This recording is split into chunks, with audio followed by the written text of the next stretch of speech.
निष्काम भक्ति का रहस्य भाग संख्या 4। इससे पहले मैंने भाग संख्या 1, भाग संख्या 2, भाग संख्या 3 यदि आप नहीं सुने होंगे तो अवश्य सुन लीजिएगा, वो भी अच्छा प्रसंग है। और ये निष्काम भक्ति की 3 भाग संख्या अभी तक हो चुकी है। ये चौथी भाग संख्या है और ये लास्ट है भाग संख्या की।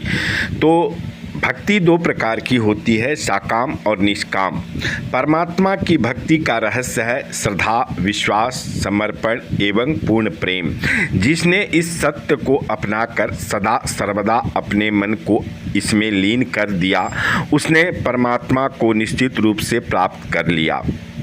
गोस्वामी तुलसीदास जी ने भी लिखा है, भवानी शंकरो वंदे श्रद्धा विश्वास रूपिणो यां यां बिना न पश्यन्ति सिद्धा स्वान्तः अस्थिमीश्वरम। अर्थात श्रद्धा स्वरूप भगवती एवं विश्वास स्वरूप भगवान शंकर की मैं वंदना करता हूँ, जिसके बिना सिद्ध जन अपने अंतःकरण में स्थित ईश्वर को नहीं देख सकते हैं। स्पष्ट है कि श्रद्धा ही माँ भवानी एवं विश्वास ही शंकर हैं। श्रद्धा, विश्वास एवं पूर्ण समर्पण के बिना कोई भी धार्मिक कृत्य, गुरु मंत्र, जप, तप, मंदिर, मस्जिद आदि आत्मदर्शन एवं ब्रह्म प्राप्ति कदापि नहीं करा सकते हैं।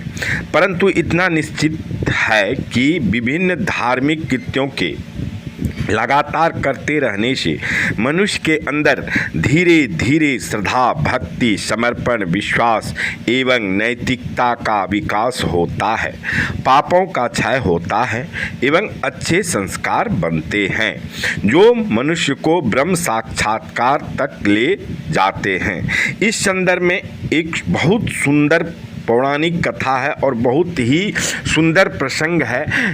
अंत तक अवश्य सुनिएगा। और जानने से पहले मैं ब्रजेश पाठक आप सभी लोगों का अपने यूट्यूब चैनल पर हार्दिक स्वागत करता हूं और स्वागत करते हुए एक निवेदन करता हूं कि जिन भाई ने पहली बार चैनल पर आए हैं, विजिट किए हैं, वे कृपया करके चैनल को सब्सक्राइब अवश्य कर लें और जय श्री राम अवश्य लिख दें कमेंट बॉक्स में। चलिए चलते हैं वह प्रसंग पर। किसी गांव में सुसंस्कारी एवं धार्मिक प्रवृत्ति का एक गवार चरवाहा रहता था। गांव के बाहर तालाब के समीप एक पुरातन मंदिर था, जहां एक सन्यासी पूजा पाठ कराया करते थे। दिन भर पशुओं को चराकर वह चरवाहा संध्या समय मंदिर में आया करता था एवं सन्यासी को सेवा किया करता था। वह सन्यासी से बराबर भगवान कृष्ण की कथा सुना करता था।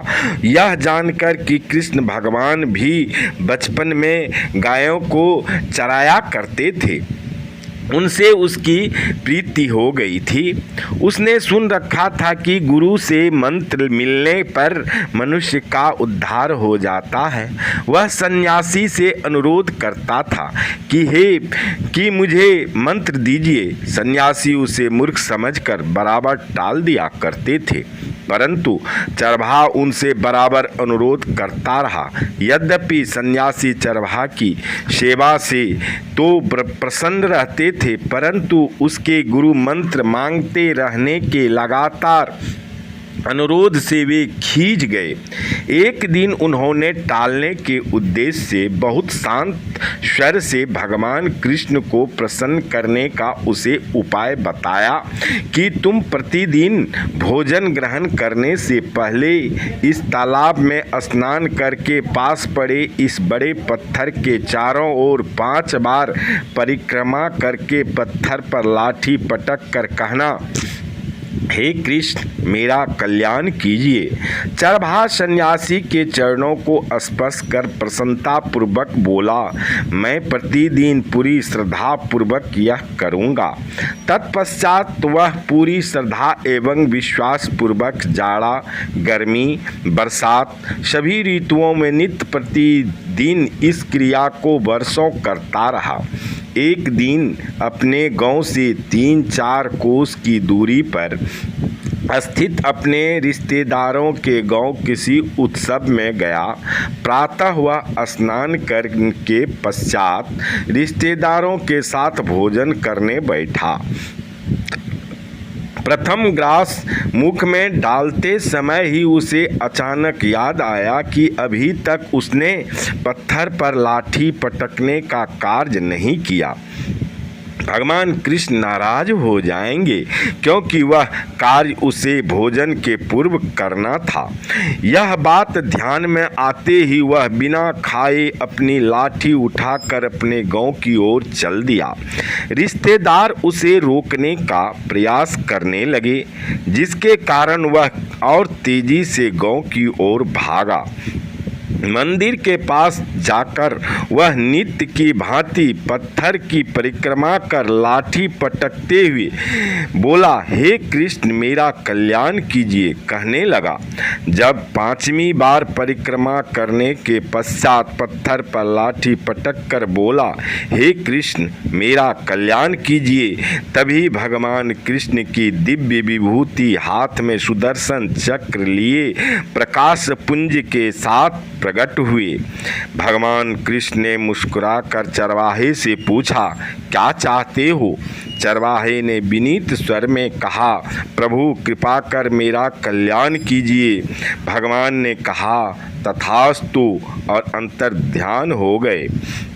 चरवाहा प्रसन्नतापूर्वक सन्यासी के पास जाकर बोला, महाराज इतने दिनों तक लाठी पीटने के पश्चात आज तक कृष्ण भगवान उससे नहीं निकले और उनके अति सुंदर रूप का दर्शन हुआ। आज कृष्ण भगवान उससे निकले और उनके अति सुंदर रूप का दर्शन हुआ। सन्यासी उसकी बातों पर कुछ ध्यान न देकर अपने विचारों में मग्न रहे। चरवाहा अपनी बात दोहराते हुए बार बार यह पूछता रहा कि कृष्ण भगवान तथास्तु बोले, इसका क्या अर्थ होता है?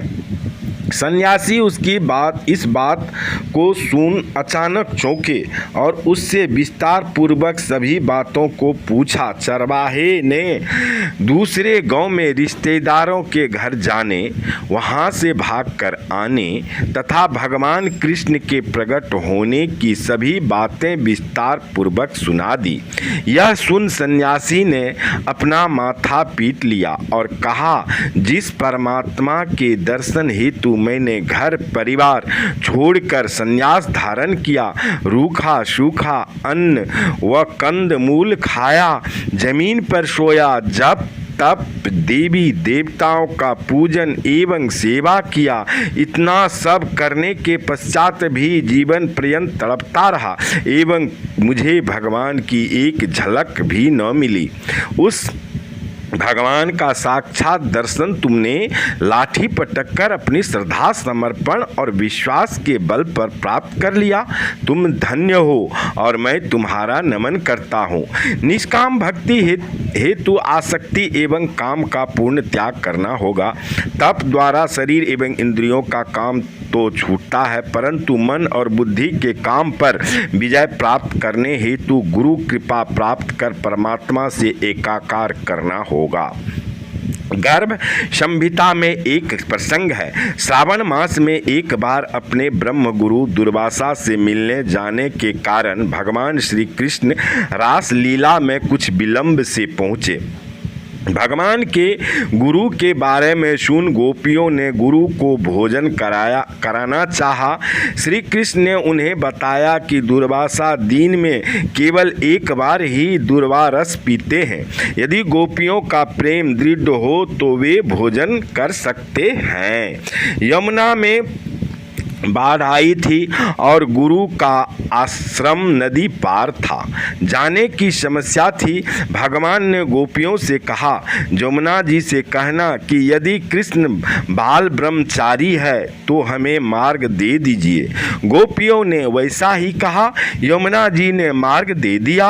आश्रम में पहुँच गोपियों ने गुरु दुर्वासा से भोजन हेतु अनुरोध किया तो उन्होंने कहा, मेरी तो कुछ खाने की इच्छा नहीं है, परंतु तुम्हारी इच्छा यही है तो मेरे मुख में ग्रास रखती जाओ। गोपियों ने थाली भर मिष्टान फल आदि खिलाकर पूछा, आपने भोजन तो भली भांति किया न? दुर्वासा बोले, भोजन नहीं तो मैं तो नित्य उपवासी हूँ। अगर विश्वास नहीं होता तो लौटते समय जमुना जी से कहना, यदि दुर्वासा नित्य उपवासी हो तो हमें जाने का मार्ग दे दे। गोपियों के वैसा कहने पर जमुना जी ने उन्हें मार्ग दे दिया। गोपियों ने लौटकर श्री कृष्ण से पूछा, इतनी सारी रानियों के रहते हुए आप कैसे बाल ब्रह्मचारी तथा इतना कुछ खाने के पश्चात आपके गुरु कैसे नित्य उपवासी?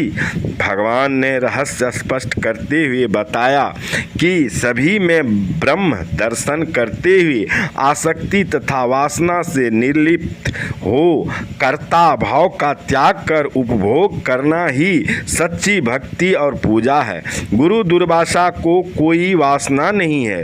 वे जानते हैं कि खाने वाला, खिलाने वाला और भोज पदार्थ सभी परमेश्वर हैं। यही उनकी ब्रह्म उपासना है।